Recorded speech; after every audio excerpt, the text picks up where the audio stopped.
Assalamualaikum students, I hope you're all good. So students, I am going to record a video lecture of computer for class 10. This is our basically first video lesson. We are going to learn our first chapter, which is programming techniques, and the topic is understanding the problem. Let's see how can we understand a problem systematically.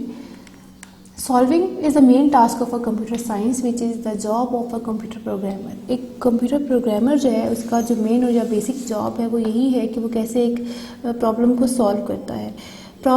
Programmer must understand that how a human solves a problem, then translate it into a set of instructions. अब ये programmer के लिए must है कि वो कैसे understand करता है कि कैसे एक ह्यूमन जो है उसका प्रॉब्लम सॉल्व किया जाए, उसको ट्रांसलेट किया जाए किसमें, सेट ऑफ इंस्ट्रक्शंस के अंदर, इन अ प्रोग्रामिंग लैंग्वेज. किसकी मदद से? प्रोग्रामिंग लैंग्वेज की मदद से. That a computer can understand and execute, जो कि एक कंप्यूटर के लिए अंडरस्टैंडेबल हो और एग्जीक्यूटेबल हो. देर आर 5 स्टेप्स हैं जो कि हम किसी भी प्रॉब्लम को अंडरस्टैंड करने के लिए यूज़ करते हैं. First step is defining the problem, analysing the problem, planning the solution of the problem, and the fourth is candidate solution of a problem. Now selection of the best solution is the last step. So today we are going to learn our first point, which is defining the problem. Defining the problem is initial stage of problem solving. It is very important. जो defining problem है, यानी कि problem को define करना, उसकी definition बनाना. Basically आप अपने problem को अंडरस्टैंड करने के बाद उसको डिफाइन करें, किसी स्टेटमेंट के थ्रू आप उसको डिफाइन करें. तो ये आपका फर्स्ट स्टेप है किसी भी प्रॉब्लम को सॉल्व करने का.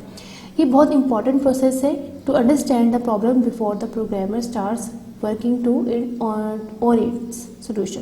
ये एक इंतहाई इंपॉर्टेंट स्टेप है, इससे पहले कि जो प्रोग्रामर है वो इसके सोल्यूशन पे काम करना शुरू करे. और बेसिकली जब तक आप एक प्रॉब्लम को अंडरस्टैंड नहीं करते हैं, आपको वो प्रॉब्लम समझ में नहीं आता कि उसमें प्रॉब्लम क्या बताया जा रहा है, आपको इन्फॉर्मेशन क्या दी जा रही है, तब तक आप उस सोल्यूशन को फाइंड आउट नहीं कर सकते उस प्रॉब्लम के. The following are the steps to properly define and understand the problem. The first step is carefully read the problem to understand what it tells. अब क्या प्रॉब्लम के ज़रिए हमें पता चल रहा है और प्रॉब्लम में बेसिकली क्या कहा जा रहा है, इसको अंडरस्टैंड करना बेहद ज़रूरी है. इसके लिए हमें उस प्रॉब्लम की स्टेटमेंट को बहुत केयरफुली रीड करना पड़ता है. And the second step is find out what a problem asks to do. और फिर सेकेंड स्टेप क्या है कि जब आप उसको केयरफुली रीड कर लेते हैं तो ये इंपॉर्टेंट है कि आपको पता हो कि उस स्टेटमेंट में आपको क्या प्रॉब्लम बताया जा रहा है, what information can be obtained, और किस तरह की इन्फॉर्मेशन आपको उस प्रॉब्लम से, सर्टेन प्रॉब्लम से जो है वो डिलीवर की जा रही है, या उसको आपको किस तरह की इन्फॉर्मेशन चाहिए उस प्रॉब्लम को सॉर्ट आउट करने के लिए. What is required to be calculated as the solution of the problem, और क्या रिक्वायरमेंट्स हैं कैलकुलेट करने के लिए, उसको मेजर करने के लिए, उसको कौन सा मेथड आपको चाहिए उसके सोल्यूशन तक पहुंचने के लिए. इसको मज़ीद एक्सप्लेन किया जा सकता है एग्जांपल के थ्रू.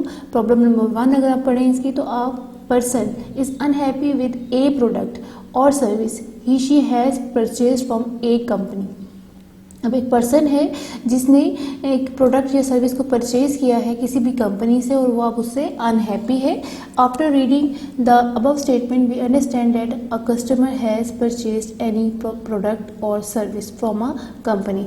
अब आपका फर्स्ट स्टेप क्या था कि आपने इस प्रॉब्लम को केयरफुली रीड आउट करना है. तो हमने जब इस स्टेटमेंट को रीड किया तो हमें क्या पता चला कि एक पर्सन है जिसने एक प्रोडक्ट ख़रीदा किसी भी कंपनी से. ये हमें नॉर्मली एक चीज़ पता चल गई. और उसके बाद and now the customer is not satisfied with it, और इसके बाद हमें ये पता चला कि जो कस्टमर है वो सर्विस या प्रोडक्ट से बिल्कुल भी हैप्पी नहीं है, सेटिस्फाइड नहीं है. This statement defines the problem clearly and requires the solution.